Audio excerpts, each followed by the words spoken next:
자, 안녕하세요. 박성필입니다. 자, 오늘 엔캠 보도록 하겠습니다. 자, 오늘 또 연이어서 8% 하락이 나왔습니다. 좋은 상황은 아니죠.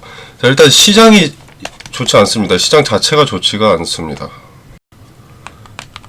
지금은 일단 경기 침체, 미국의 경기 침체 우려가 가장 큰 영향을 주고 있고, 그 다음에 이제 미국 대선이 두 번째로 영향을 주고 있습니다. 자, 이 미 대선 관련해서 일단 트럼프 전 대통령은 자, 바이든의 전기차 의무화, 자, 이 정책을 폐기하겠다고 했습니다.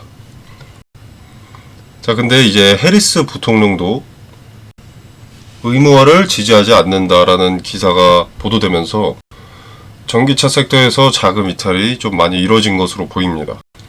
자, 근데 크게 중요하지 않습니다.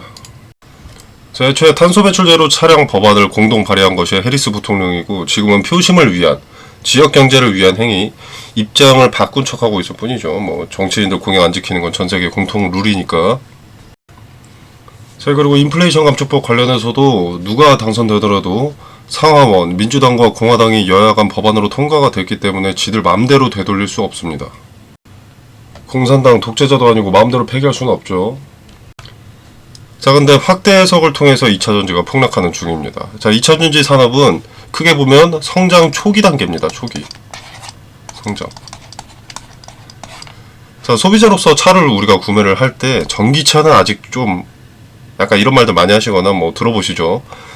자, 이게 산업의 성장 초기 단계이기 때문인 거죠. 그래서 정책도 여러 가지가 나오고 없어지고 하는 거고요. 자, 근데 이런 뉴스에 개인들은 많이 흔들립니다. 개인들이 뉴스에 가장 많이 휘둘리는 것은 사실이죠. 정보를 얻어낼 공간이 한정적이니까. 자, 이전에 트럼프의 2차전지 정책 백지화 이런 헤드라인을 쓴 것도 2차전지의 폭락을 가져왔습니다. 자, 근데 이것도 언론 보도의 확대 해석과 자극적인 문구에 2차전지 투심이 무너지고 자금이 빠져나가고 폭락을 했던 것인데, 자, 사실 이때도 알고 보면 바이든의 전기차 40% 의무화 정책을 폐지하겠다라는 공약을 했던 것이지 전기차 관련 모든 정책을 폐기한다라는 것이 아니었죠. 분명히 뉴스의 뉘앙스는 인플레 감축법 등의 모든 수혜는 없어진다였는데 말이죠. 자, 그래서 저는 흘러갈 악재, 단기적인 이슈라고 봅니다. 자, 미국 대선은 현지 시간 11월 5일입니다. 자, 물론 대선까지 좀 기간이 남아있기 때문에 2차전지 등 친환경 섹터는 좀 더 괴롭힘을 당하겠지만, 자, 대부분의 2차전지가 지금 바닥을 다져놓는 상황이 되었기 때문에 비전 있는 기업, 가치가 높은 기업이라면 오히려 기회가 될 수 있지 않을까 생각합니다. 자, 엔캠은 가치가 충분하죠.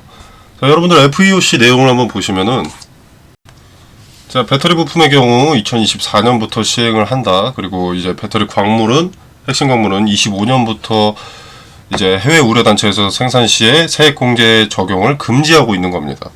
자, 근데 전해액 같은 경우 어디에 해당하느냐? 이 배터리 부품에 들어가죠. 자, 그렇다는 것은 중국 기업의 수요가 적어질 수밖에 없다는 거겠죠. 자, 그래서 반사이익으로 엔캠의 수요가 급증을 하게 되는 겁니다. 전해액 부문 딱 잘라 최대의 수혜라고 할 수 있는 거죠. 자, 전 세계 전해액 점유율은 1위부터 3위까지가 중국 기업입니다. 자, 그리고 4위가 엔캠이고요. 자, 중국의 수요가 줄어들고 분산된 수요들이 엔캠에 집중이 되기 때문에 비전이 있는 기업이고, 엔캠 사측에서도 이걸 알기 때문에 공격적인 캐파 증설을 진행을 해왔던 겁니다. 그 성과가 조금씩 보이면서 지난 실적 발표에도 주가가 급등을 했었죠. 자, 이렇게 시장 점유율을 장악을 해나간다면 미국의 전기차 관련 부정적인 소식도 전기차가 아예 없어질 순 없기에 엔캠의 비전은 밝다라고 볼 수가 있는 거겠죠. 자, 포인트는 미국이 중국을 계속 견제만 한다면 엔캠은 지속적으로 반사이익을 볼 것이라는 겁니다. 자, 그리고 이제 전해액 핵심 원료인 리튬염 관련해서 자, 공급 부족 전망이 있죠. 자, 근데 엔캠도 여기에 대한 대비책으로 핵심 원재료 내재화를 추진을 했습니다. 자, 중앙첨단 소재와의 합작법인을 설립해서 리튬염 생산을 계획하고 있습니다. 자, 25년 4분기 새만금 리튬염 공장 양산에 들어가고요. 26년에는 북미 리튬염 공장 가동도 예정이 되어 있습니다. 자, 현재 미국 대선이나 경기 침체 우려로 주식시장 자체가 변동성이 심한 상황이긴 하지만 궁극적으로 엔캠이라는 기업의 가치는 점점 높아지고 있다는 것을 말씀드리고 싶습니다. 자, 그리고 이제 차트를 보면, 자, 요 회색선 있죠, 이평선. 자, 이거 장기 이평선인 241선입니다. 자, 장기 이평선인 241선에 지지받지 못하고 무너져 내렸고, 지지는 저항이 되었습니다. 자, 단기적으로 이 241선을 돌파하는지 지켜보고 움직이는 것이 좋고요. 자, 그리고 선들이 많이 그어져 있는데 다 의미 있는 자리들입니다. 지지와 저항의 기준이 되는 자리들이고요. 자, 제일 밑에는 여기. 자, 마지노선이죠. 여기가 무너지면은 투매 물량 쏟아져 나옵니다. 투심을 지키지 못하는 자리가 되고요. 근데 여기가 무너지지 않고 지지가 된다면 쌍바닥이 되는 거죠. 반등의 신호탄일 수 있습니다.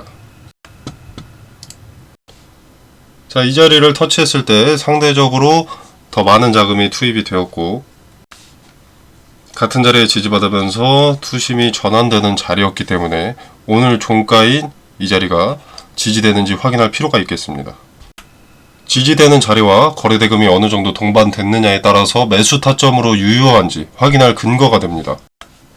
반등의 신호탄을 알아보기 전에 매수를 한다면 평단은 낮추고 물량은 늘어나게 되는 거죠. 자, 이후 단기 고점에도 욕심 부리지 않고 분할로 매도를 한다면 수익 극대화 또는 손실 최소화를 할 수 있습니다. 자, 11월 5일이 미국 대선이라고 했습니다. 친환경, 특히 2차 전지는 당분간 괴롭힘을 당할 수밖에 없기 때문에 반등이 시작되면 단기 매도 타점에 대한 근거를 확인하고 분할로 대응하는 것이 현명합니다. 자, 텔레그램 방에서 매수 타점과 매도 타점에 대한 근거를 공유하고 타점을 말씀드리도록 하겠습니다. 쉽게 말해서 왜, 무슨 근거로 지금 사야 되는지, 마찬가지로 왜, 무슨 근거로 지금 팔아야 되는지 말씀을 드리고 있고요. 편하게 지켜만 보셔도 됩니다. 당연히 정확한 이런 단위까지 맞추는 것은 아니지만 말씀드리는 근거가 유효했는지, 설득력이 있었는지 확인해 보시면 되겠습니다. 자, 텔레그램 방은 영상 설명란에 보시면 여기 더보기 버튼이 있습니다. 그죠?